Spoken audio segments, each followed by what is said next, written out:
क्या आपने कभी महसूस किया है कि जब आप किसी को याद करते हैं तो अचानक से वो भी आपको याद करने लगता है? क्या यह सिर्फ एक इत्तेफाक है या इसके पीछे कोई गहरी साइकोलॉजिकल वजह छिपी है?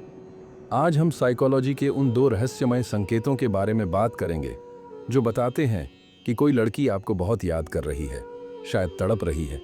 और यकीन मानिए, ये बातें साइंस भी साबित कर चुका है। संकेत एक टेलीपैथिक कनेक्शन। कभी कभी हम अचानक किसी की बहुत ज्यादा याद करने लगते हैं, बिना किसी वजह के। ऐसा लगता है जैसे कोई हमें बुला रहा हो। ये सिर्फ एक इत्तेफाक नहीं है, बल्कि इसे साइकोलॉजी में टेलीपैथिक कनेक्शन कहा जाता है। जब कोई व्यक्ति, खासकर वो लड़की जिसे आपसे गहरा जुड़ाव है, आपको याद करती है, तो उसकी भावनाएं इतनी प्रबल होती हैं कि वो आपके दिमाग में भी महसूस होने लगती हैं। एग्जाम्पल के लिए, हम समझते हैं कि कभी ऐसा हुआ है कि आप अपने काम में व्यस्त थे, लेकिन अचानक से आपका मन बेचैन हो गया। आपको बिना वजह किसी की याद सताने लगी। अगर हाँ, तो हो सकता है कि वो इंसान भी उसी समय आपको याद कर रहा हो। कैसे पहचाने? वो हमें ही याद कर रहा है।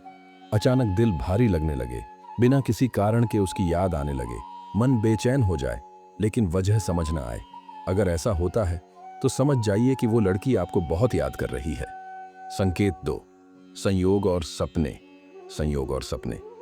कभी आपने गौर किया है कि जब आप किसी को बहुत याद करते हैं तो अचानक वो आपकी लाइफ में किसी न किसी रूप में आ जाता है। हो सकता है कि आपको उसकी कोई पुरानी चीज दिख जाए, उसका नाम किसी अजनबी से सुनाई दे, या फिर वो खुद आपको अचानक मैसेज कर दे। इसे लॉ ऑफ अट्रैक्शन कहते हैं, जहां आपकी भावनाएं इतनी शक्तिशाली हो जाती हैं कि वो सामने वाले को खींचने लगती हैं। एग्जाम्पल, आप किसी लड़की को भुलाने की कोशिश कर रहे थे, लेकिन अचानक आपने उसका नाम किसी सोशल मीडिया पोस्ट में देख लिया, या फिर वो आपको एक सपने में दिख गई। ये सिर्फ इत्तेफाक नहीं है, बल्कि यह संकेत है कि वो आपको याद कर रही है। कैसे पहचाने? अगर वो अचानक से आपकी लाइफ में किसी भी रूप में नजर आने लगे, अगर वो सपने में बार बार आने लगे, अगर उससे जुड़ी चीजें आपको बार बार दिखने लगे, अगर ये सब हो रहा है तो इसका मतलब साफ है, वो आपकी याद में तड़प रही है। मैं आपसे एक ही बात कहना चाहता हूँ, प्यार सिर्फ एक एहसास नहीं है, यह एक एनर्जी है जो दो दिलों को जोड़ती है। अगर आपको ये संकेत मिल रहे हैं तो समझ जाइए कि कहीं ना कहीं कोई आपको बहुत याद कर रहा है। अगर आपको यह वीडियो पसंद आया तो लाइक, कमेंट और शेयर ज़रूर करें, ताकि और लोग भी इन साइकोलॉजिकल फैक्ट्स को समझ सकें। हाँ, अगर आपका मन हो तो ही सब्सक्राइब करिएगा, नहीं तो कोई बात नहीं। जय हिंद।